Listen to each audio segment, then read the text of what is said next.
Well, here we are, Maria and James, in beautiful Malta, where we've spent the last 4 days or so of absorbing and immersing ourselves in the history of this wonderful place.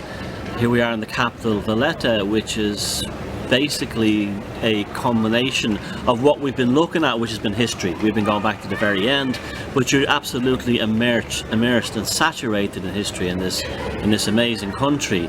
Even right up to the Second World War, we can still see damage from the Luftwaffe, so right back to when we were looking at the very earliest arrivals on the island.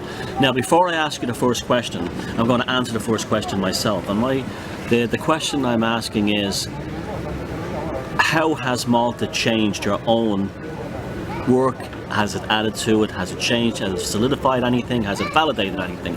Now, for me personally, it has validated and confirmed what had been floating around in my consciousness for a while, that there was a proto, highly civilized, advanced culture in Western and Southern Europe, which existed long before the classical age. And something happened and it was wiped out, it was removed. Malta, for whatever reason, perhaps because it was sheltered by the Pillars of Hercules or the Straits of Gibraltar and so on, survived the devastation which probably sunk Doggerland, removed Britain and Ireland from Europe and turned them into islands, and devastated the coasts of everywhere from Celtiberia all the way up to Norway. It's speculation for me still what that was, but it's confirmed to me that that's what happened, and Malta represents a kind of living repository of that era. I'm also struck by the ancientness of the actual locations. We visited the Temple Gigante yesterday on Gozo, and the weathering of that monument is phenomenal. While nearby is a Roman aqueduct from 2,000 years ago, which has very little weathering by comparison, so we're really looking at immense timelines. So that's what coming here has done for me. It's validated my belief that there was a proto-civilization all over Western and Southern Europe, long before the classical age. What about yourself, Maria? Yes, I agree with that, and that's a very good question to start. For me, Malta is definitely a tradition that is not necessarily Neolithic. I think it was an inherited tradition from peoples around 14,000 BC, because in 14,000 BC, if we look at the evidence from passage graves, from caves, and from various different locations, it seems that there was an advanced civilization which was performing surgery, which knew about painkillers, which was making painkillers and manufacturing them. If we look to the north, to Siberia, for example, we see one of the oldest skeletons dated to 25,000 BC, and he was garbed in numerous beads, and each bead, the hole that it was strung to, was in exactly the same position. So that was thousands of beads in this garment, so they were being manufactured.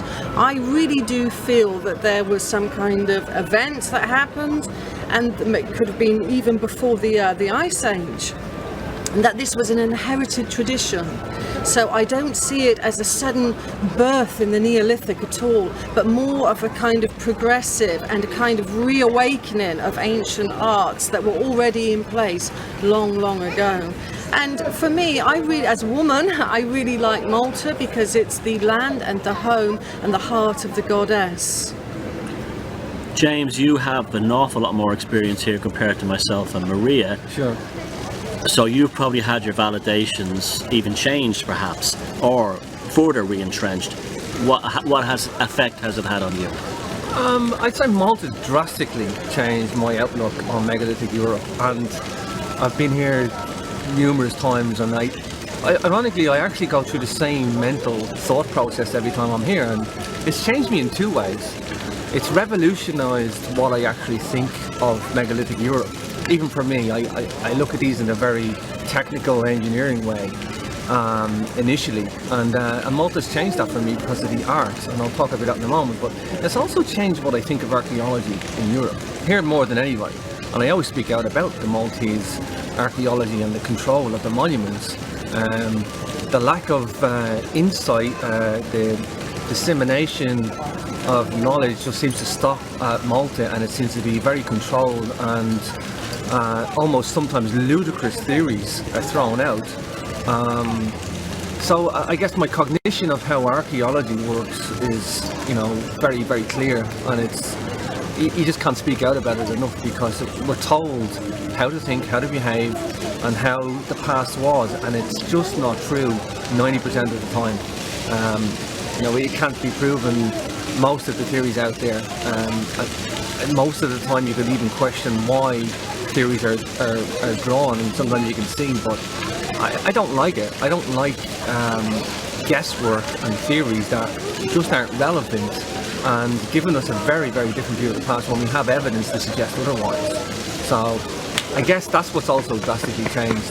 I think Malta's got the worst case scenario of it in Europe, and that's what's drastically changed about in that respect. Go to the good stuff, to the positive stuff, it's revolutionised what I thought of megalithic Europe, because coming at it from a science and perspective and an engineering, and that's what's drawn me to these monuments, to figure them out, because they are technical machines, if you want, astronomy and acoustics. But I think, we discussed this, Thomas, that I think they're art first and science second, and the artistic display from the Orkneys right down to Malta, Ireland, Scotland, England, Wales, Brittany, Portugal. I think the aim was artistic expression with scientific know-how embedded into it as the second initiation.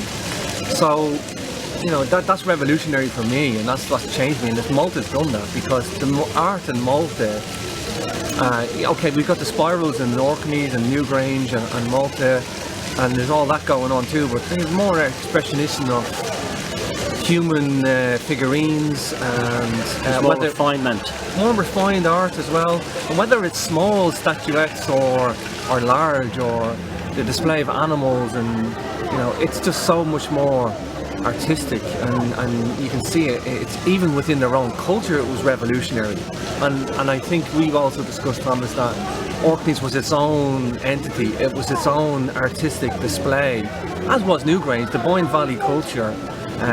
Although we know from the Boyne Valley that they took flint from the Orkneys and brought it down to make the Noath mace head, so we know there was definite connections that they can't argue with. But I guess when we step outside the art, not only have I realised that it's a maritime culture. It might seem obvious to point these things out, but you must understand that it's not accepted that this was a maritime culture. People are refusing to believe they were anything to do with maritime. That's because of the shipping restrictions. They don't understand. You can have small vessels following the coastline. Yeah. I mean, this is how it was done. Yeah, and the coastline goes all the way from Malta right up to the Orkneys. Beyond to Norway.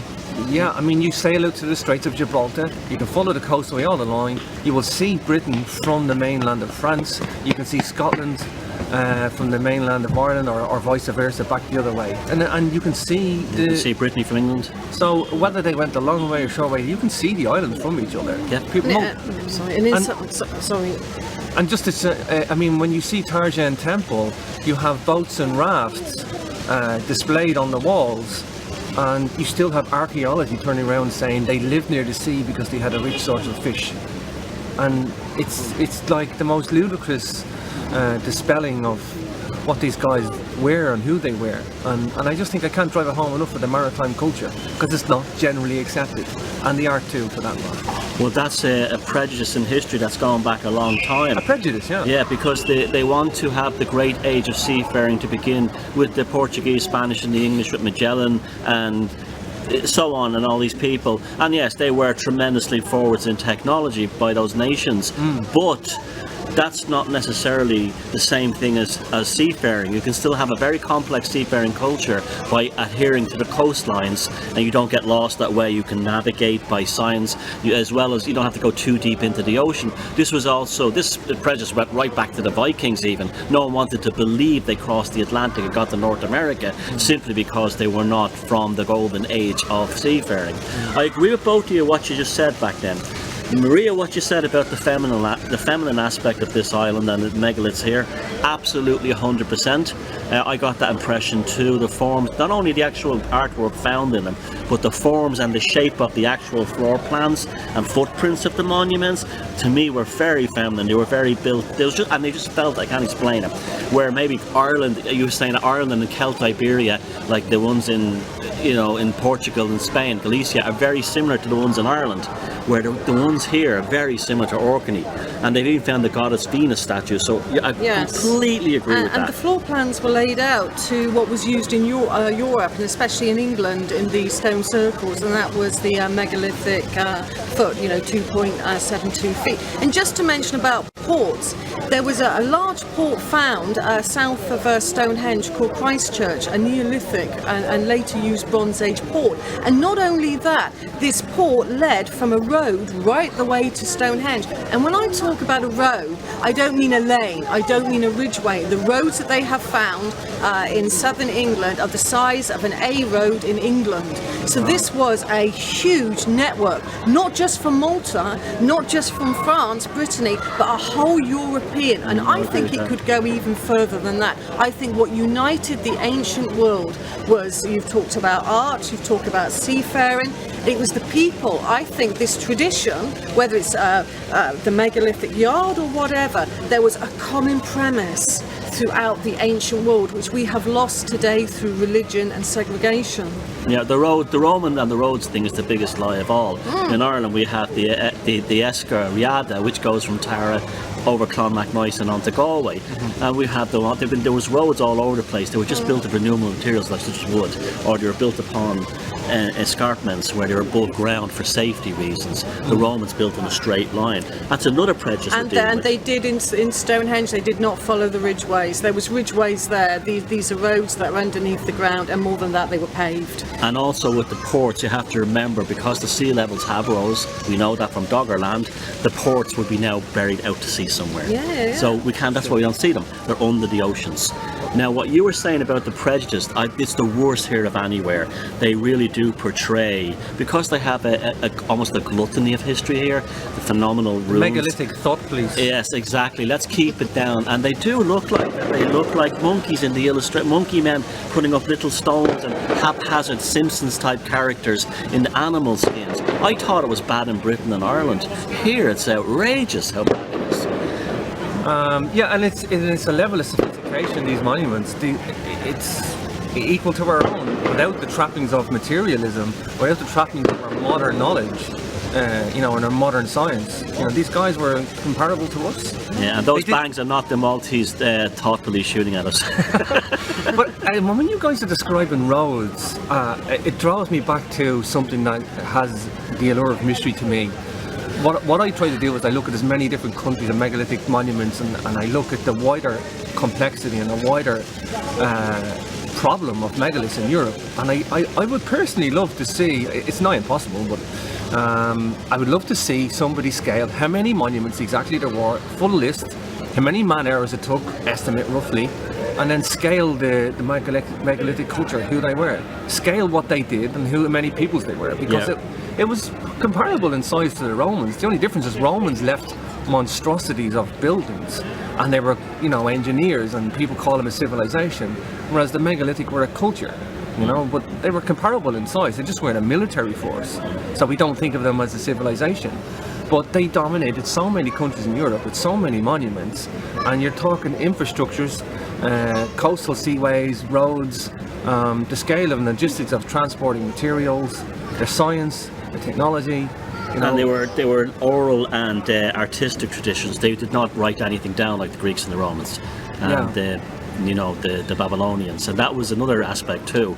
It was passed down from generation to orally, just like in India, although they did have the Vedas written down in some spots, and that was an issue too. It's almost like the written language becomes the point where you're actually considered as intelligent, but as we know, that's not the case at all. The oral repository can be a phenomenal archive. But at present, we have no idea of the scale of megalithic. Unless you go to Google Earth and you pull up all the megalithic sites at one time, that's the only thing you're going to get close to it. The known megalithic sites that are left, you will see the scale. The whole of Europe is just covered in megalithic sites. And when you do that, you realise the scale in a statistical sense. Exactly, and there's 900 in England and Scotland alone. And That's just stone circles. And just about every Catholic or Christian church built up into maybe the late Middle Ages was probably almost certainly built on an existing Neolithic site. Just within passage tombs alone, I've seen 550 plus, and the only reason I know that is because I've done the 54 in Holland and the 34 in the southwest of Portugal and the 127 in Ireland.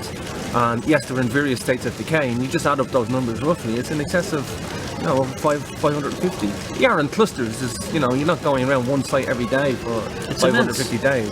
It's an immense culture that dominated, and they really did dominate, and they dominated over long epochs too. It was a success. Whatever they were doing was successful enough to transmit the knowledge over long periods of time. Look at what we've done in the last 500 years, how quickly we've evolved into, wars, decimation of cultures, re-evaluating ourselves. Just even within 30 years, how much Europe has changed. Yeah. But these guys kept their knowledge for several thousand years. Maria will tell you how Stonehenge went through several cycles of.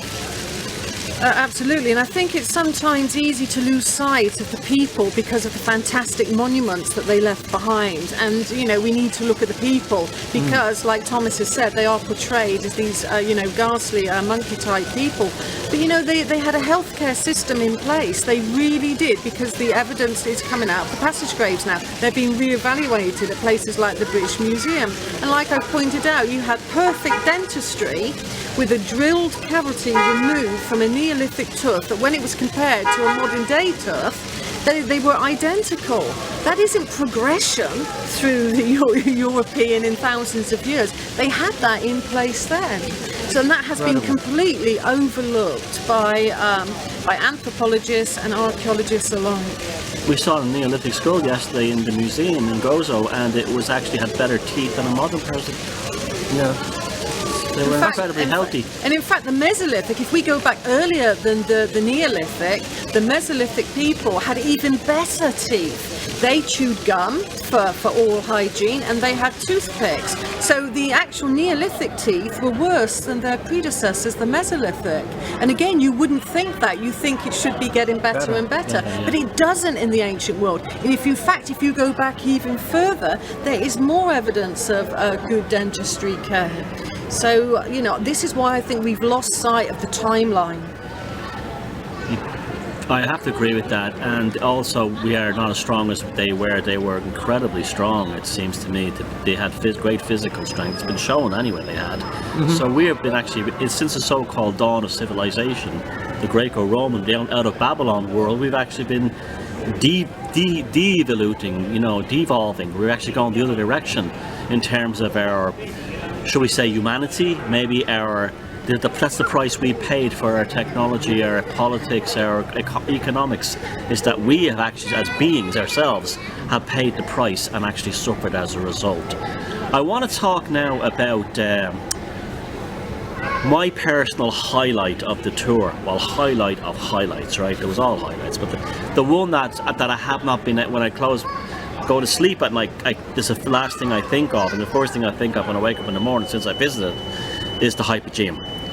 Now, all my life I wanted to go to the Hypogeum. I've read quite a lot about it over the years, all kinds of everything, even in fictional novels, and it was nothing like I expected, because even in the sympathetic portrayals, it's portrayed as a dark, sinister place. I found it incredibly emotional. I was in a very highly emotional state down there, in a good way. I felt like that I was being sort of psychically regressed to the psyche I should have, rather than these sort of overcoatings of education, Western indoctrination. I felt I was pure down there, like I was getting to the heart of me. And the place does have an element of mystery, but mystery is not the same thing as scary. It ponders. Now again, we saw the same. It's not eerie. It's mysterious. It's mysterious, evocative. It's the shadow rather than the terror. It's the shadow. It's what's in the shadow can help me, rather than the terror of the unknown terror in the darkness. That's how it felt to me. And we went to this one spot that they call the Holy of Holies, which I found to be an obnoxious name because that's obviously biblical. And in that spot there, I was literally on the point of tears. Don't ask me why. I felt very, very connected to, and with all the way they'd put metal gangways in, and you had like these radio sets that I didn't even want to listen to.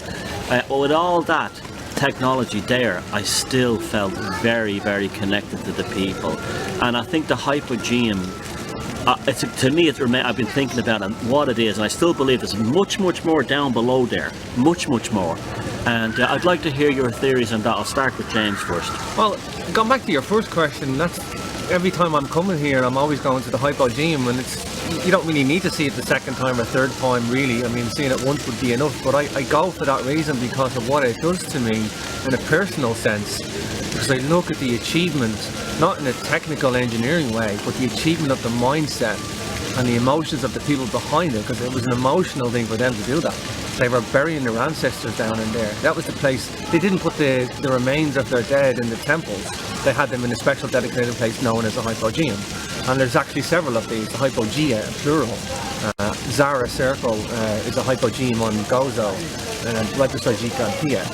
And just imagine, somebody passing on and going, putting them in and removing layers of rooms and acoustically tuning.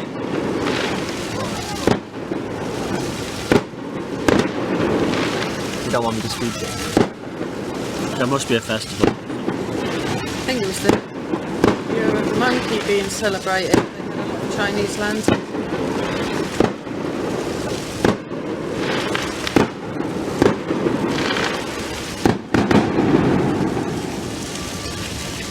Okay, I think they've made their point.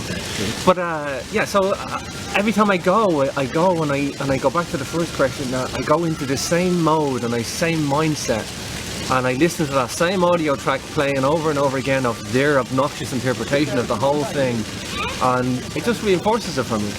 I'm watching. I mean, my first time here was 10 years ago, and they're in this stagnant. They're in this stagnant mode of thinking, and they're not getting out of it anytime soon. And that just hits it home for me every time. Pilgrimage is what you're really doing there, and I can definitely see that. Yeah, it's like it's a ritual pilgrimage going back, because I could easily forget these places. You see them once, okay, on to the next. But I literally go back to remember what I've learned and what I've seen, and that Hypogeum will teach you something about prehistory. That against the odds, these people, against the odds of the trappings of our civilization, like somebody's handed me all the equipment that they had today and said, create a Hypogeum. It's a lot of work, it's a lot of work, and it's just such a beautiful artistic display, it was like a graveyard underground in 3 stories, maybe 5-7 stories.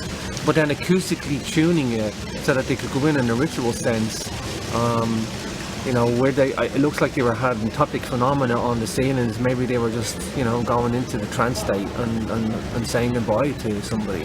And the most ridiculous aspect of the story was that they said, and they actually said it, and I couldn't believe I heard this in the same sentence, that there was no evidence of soot on the ceiling, but they used torches to do the work.